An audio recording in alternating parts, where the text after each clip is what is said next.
89 yaşında vəfat edən xalq artisti Əminə Yusif qızı ilə vida mərasimi keçirilir. Vida mərasimi Təzəpir məscidində baş tutur. Xalq artistinin vida mərasimində sənət yoldaşları, ailəsi, dostları, yaxınları iştirak edirlər. Vida mərasimindən sonra xalq artistinin nəşi dəfn olunmaq üçün Qurd Qapısı qəbirstanlığına aparılacaq.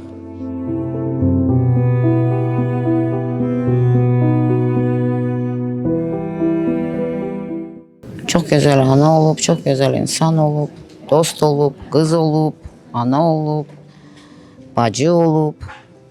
Hələ ki, inanırsınız ki, inana bilmirəm ki, yoxdur. Elə bilirəm ki, evdədir, məni gözləyir, gedəcəm yanına. Hələ ki, belə hisslərim. Son sözləri nə oldu? Yox, heç nə demədi. Hiçbir şey. Anasını həmişə elə çağırırdı, mama, mama.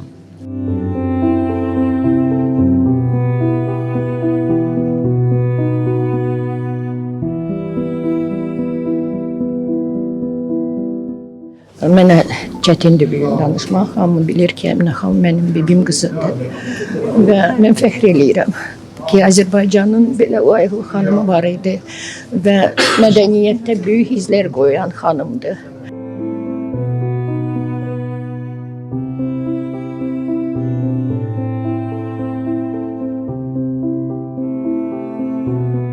Bu gün Azərbaycan mədəniyyətinə çox ağır bir itki üz verib. Biz xalq artisti, Azərbaycanın sevimli artistlərindən, Azərbaycanın çox sevimli qiraətçilərindən Əminə xanımın son vida mərasiminə yığışmışıq. Əminə xanım özündən sonra çox böyük bir məktəb qoyub.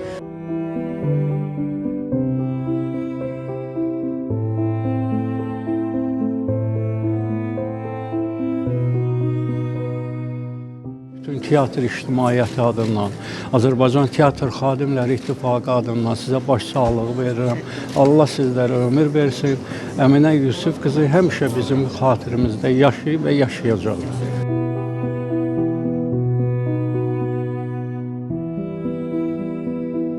Hamı üçün Əminə Yusif qızı idi, bizim üçün doğma bir insan idi. Bizim anamızın anasıdır, bizim nənəmiz idi. Düzdür, biz ona heç vaxt nənə deməzdik. O sözü heç sevməzdi. Ona həmişə Amişa deyə müraciət edirdik. Çox gözəl bir insan idi.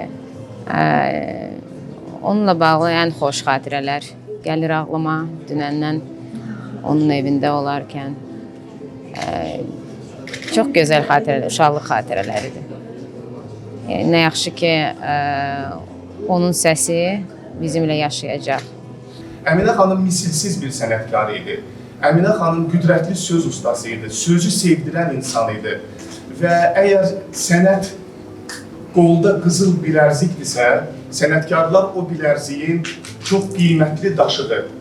Və Əminə xanım belə qiymətli, belə parlaq bir sənət incisi idi. Biz Əminə xanımın mədəniyyəti ilə, onun tələffüsü ilə böyüdük. O şeirləri bəlkə şairlərin özündən, müəlliflərin özündən daha təsirli çatdıra bilirdi oxuculara, tamaşaçılara, dinləyicilərə.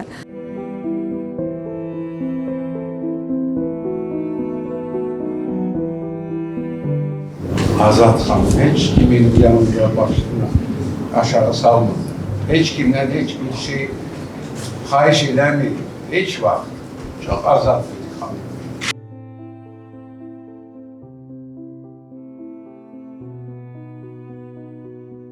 Xalqımızın bir təməli idi. Nitq, məntiq, xoşbəxtlik deyəndə Əminə yada düşəcək.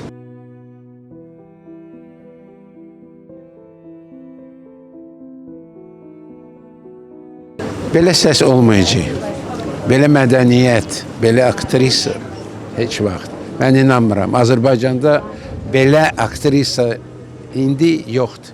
Bu son yarpaq düşdü sənət ağacından. Amma Əminə xanıma olan sevgimiz, məhəbbətimiz bir ümmandır, bir dəryadır və o heç vaxt azalmayacaq ki, artacaq. Ruhun şad olsun, böyük sənətkarlar.